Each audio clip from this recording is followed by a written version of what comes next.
Good morning all. I wanted to make a video today to talk about how to grow your eBay business, which ultimately, if you're wishing to do this full time, is what you want to do. You want to grow the eBay store, you want to grow your eBay business, you want to increase turnover, you want to increase profits. So this video is going to be about my personal tips and tricks that I've learned so far from doing this for 4+ years, how to grow your eBay business, how to do it sustainably, and also do it as the best practice to please the eBay algorithm, to make sure that you have a positive cash flow and also maximize sales. So if you get any takeaways from this video, then I would appreciate it if you liked it.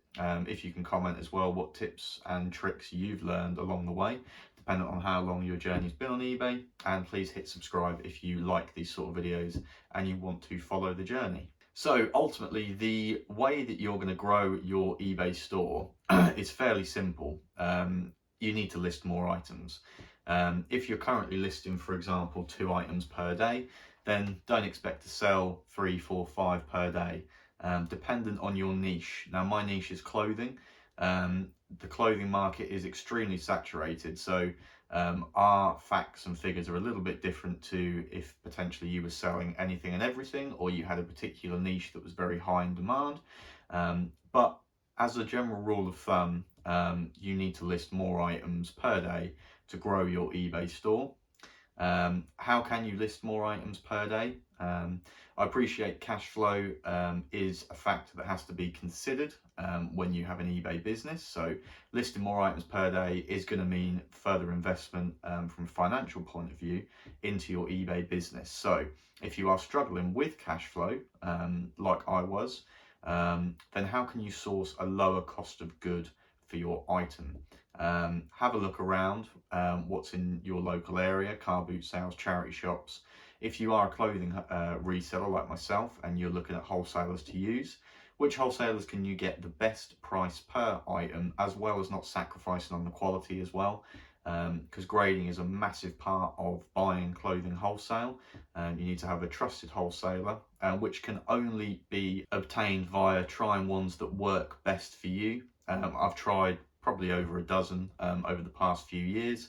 Gotten to a point now where I do have 2 that I do use predominantly, but that is always changing as well. Wholesalers may, be fantastic for you for a year and then it may start to go downhill. So always look within the community as to who people are using as their wholesalers, what the quality's like, what the cost of goods is like, to see if you can source a lower cost of goods per item to be able to list more on your eBay store.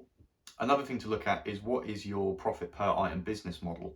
Some people, I would imagine, don't even have a price per item business model. That is so important to have because you need to know the facts and the figures behind your numbers in terms of what you're paying for it, what you expect it to sell for, what profit you expect to make, and how much you can reinvest back into another item to sell for more profit. I mean, that is essentially, at the end of the day, eBay in its simplest and purest form.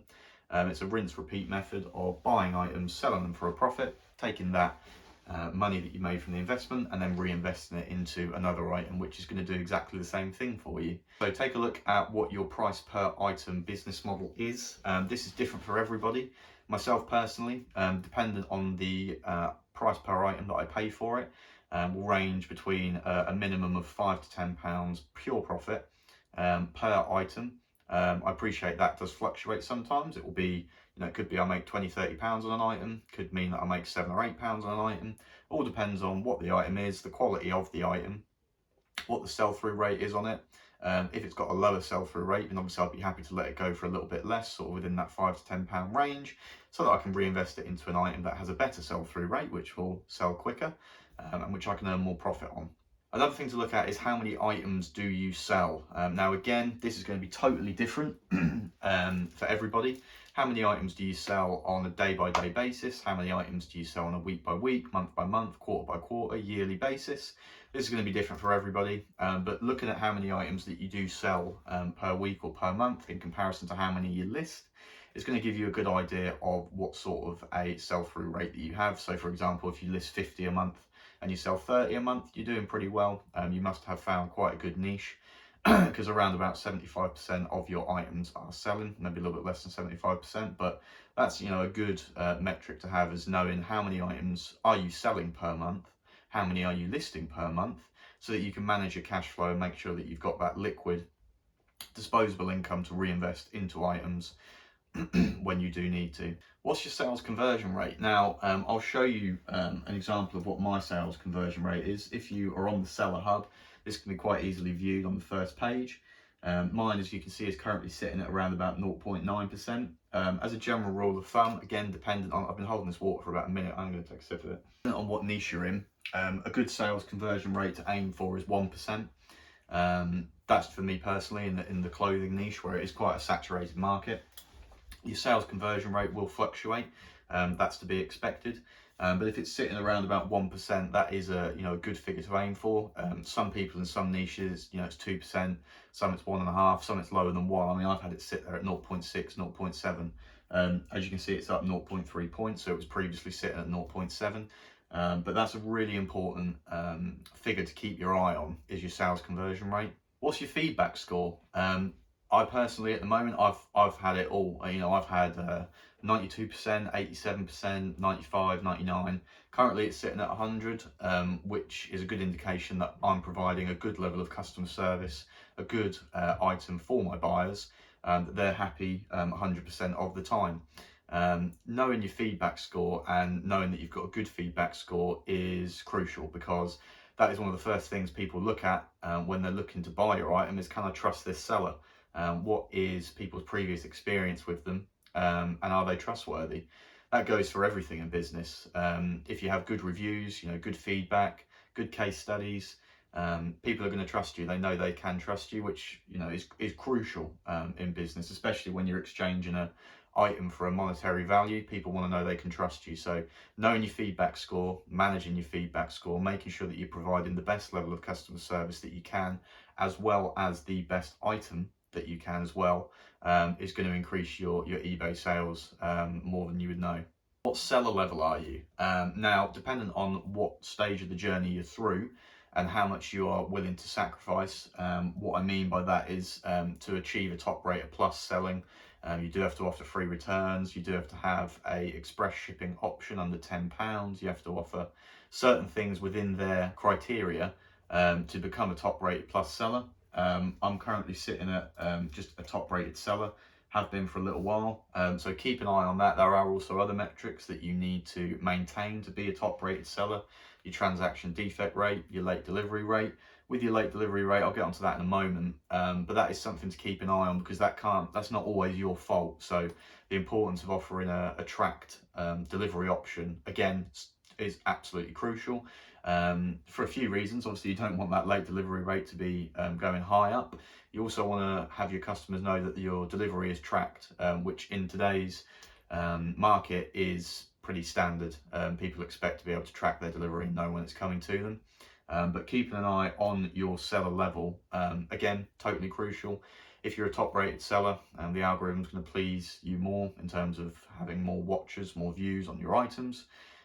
If you're sort of above standard or below standard, it's going to kill your eBay sales. So make sure you're keeping an eye on your seller level, make sure you're looking at the metrics, make sure you're keeping up with them, because at the end of the day, you are working on a platform that is ran by an external company, and they have criteria that they want you to reach and want you to meet, to make sure they're pushing your items to the widest market possible. Are your photos clear? Taking the time to invest in a good quality photo setup, again, depends on what you're selling. I'm selling clothing, but this pretty much goes for any sort of industry that you're in, or any sort of niche that you're in. Invest in a good photo setup. Now, this doesn't have to cost you a lot of money at all. Like I've said in previous videos, if you're just first starting out and you're selling items around the house, take that £60–70 investment, invest in a good set of box lights, invest in a cheap background. This isn't anything fancy. This is MDF put together with bits of wood with a cheap fabric sheet over the top of it, and a screw in the middle for a hanger to hold.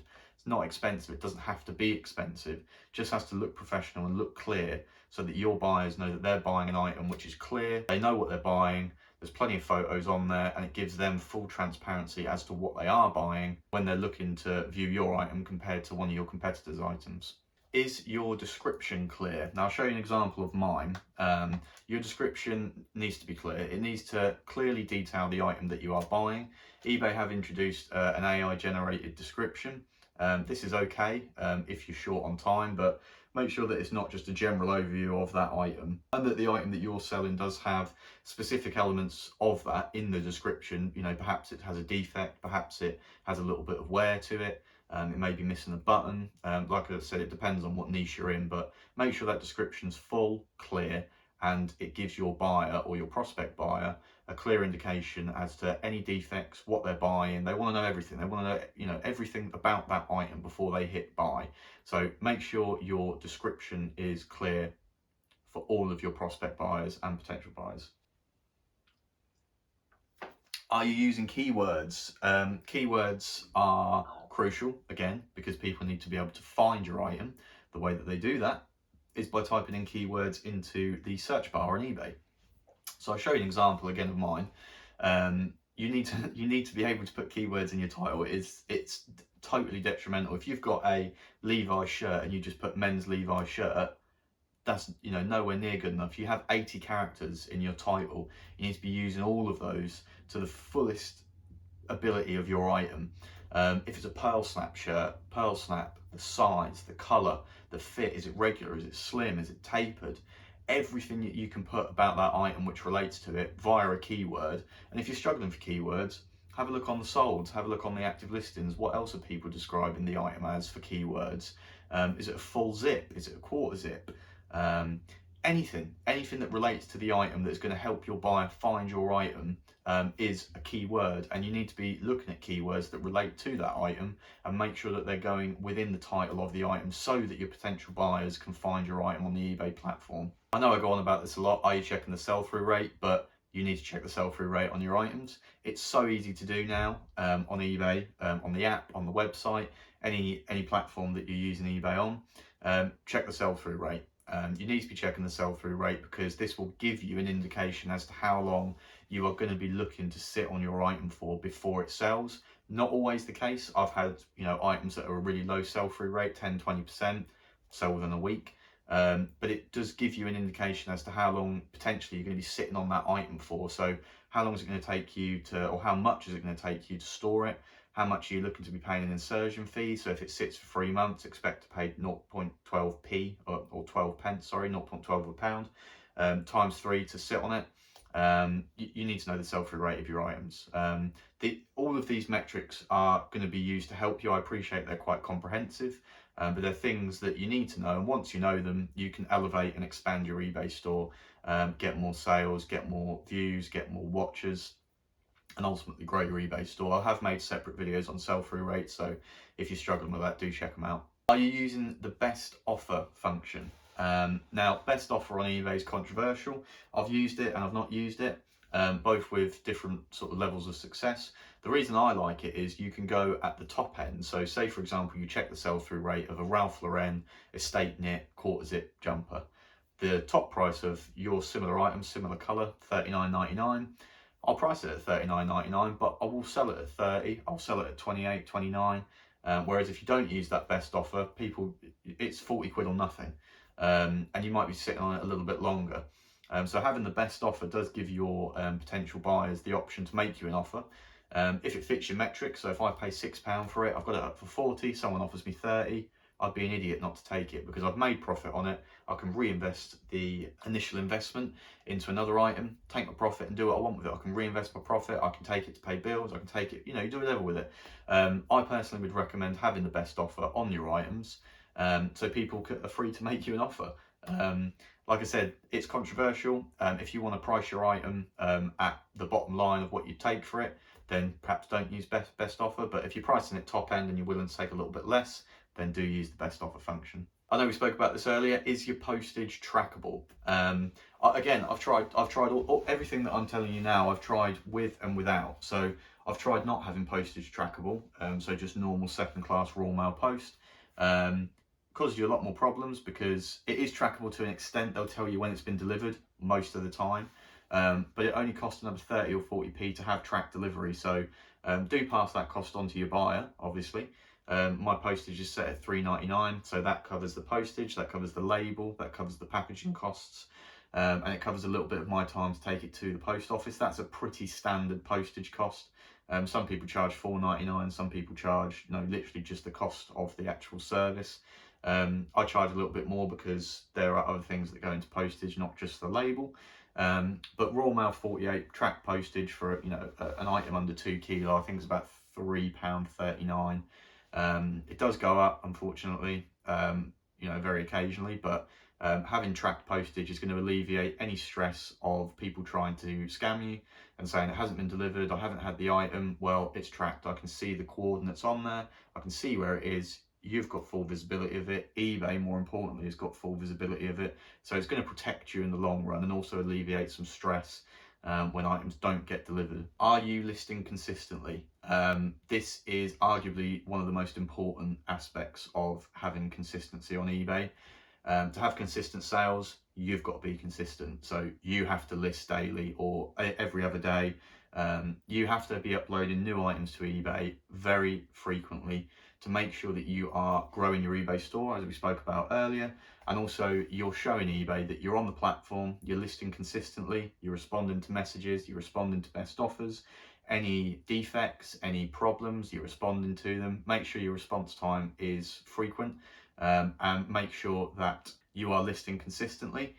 Some people will tell you not to list consistently. Other sellers, you have to list consistently. In my personal opinion, I've tried not listing consistently and I've tried listing consistently, and the evidence is pretty clear that listing consistently will get you more sales and grow your eBay business. This is one that some people don't really talk about. How quickly are you posting your items once they sell? What is your dispatch time? I've tried everything. I've tried 2 working days, 1 working day, same working day. At the moment, I'm running 1 working day. We were previously running same working day, but the reason I'm running a 1 working day now is because every time I go to the unit, that's going to cost me £1, £1.50 in fuel, and also my time, which is more valuable than that. So I want to be going to the unit and posting 4 or 5 items at a time. I don't want to be going to the unit and posting 1 to 2 items per time. So I might sell 2 a day, over 2 days, 4 items, 5 items. So I can go to the unit and it's worth my time to go there to pack and pick 5 items opposed to 2. This is different for everybody. I've had my stock in my residence before where I have a post office down the road where I was offering same day shipping. But have a look at how quickly you are offering dispatch on your items. Play around with it. Again, I've been holding this for ages. Play around with it, see what works for you. Sometimes you might see an increase if you offer same day shipping. Sometimes you might see an increase if you offer 1 day, 2 day. I wouldn't really recommend doing anything more than 2 working days for shipping. People want their items fast. They want to order it and have it in their hands in 2 days, 3 days. So I would sort of stick to 1 working day personally. That might not work for you. You might have other roles and responsibilities. I've got a full-time job. I do this and I do other bits as well. I don't have children at the moment, so I can offer a 1 day working dispatch time. But maybe different for you, but definitely have a look at what your sort of dispatch time is. See if you can play around with it to increase your sales. How long have you been listing consistently? This is a huge one. People will list consistently on eBay for 3 months, see some results, but not see a massive jump. And they'll think that listing consistently is rubbish. Doesn't work. I've tried it for a quarter. My sales have increased a little bit, but it doesn't work. eBay's not a get-rich-quick scheme. This is something that's going to build you wealth over time. Nothing, in my opinion, is a get-rich-quick scheme. Anyone that tells you different usually is lying. These things take time. Again, I thought I could earn a lot of money, throw money at it, and earn a lot in a short space of time. So I've been there and I've tried it. It doesn't work. This is a long-term game. It's not going to get you rich quick. It will build you wealth consistently over a period of time. But definitely have a look at how long have you been listing consistently for. Have a look at your metrics. Are they increasing? Are they decreasing? Have a look at your store. I do offer a service whereby I'll give you business advice and I can look at your store and give you advice. As someone that's been doing this for 4+ years, I have that level of experience because I've been there and I've done it. I've started from the way bottom, and we're now increasing it and growing it and giving you advice along the way of what we're learning. But how long have you been listing consistently for? Me personally, I would say don't expect any drastic results until you've been listing consistently and following all these steps for at least 6 months. And lastly, are you having fun? Are you having fun? If you're not having fun, why are you doing it? I love this. I love listing. I love clothes. I love finding new clothes. I love learning about brands. I love learning about the history.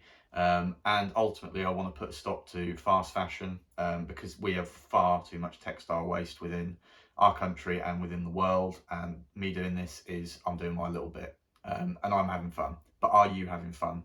Are you having fun building your eBay store? Are you having fun listing? Are you having fun processing for photographing? And earning an income that you personally have started yourself. Nobody's helping you do this. You're doing this on your own, with your own capital, at your own risk. So are you enjoying it? If you're not, take a look at what else you can do. So I appreciate it was a little bit of a longer video today.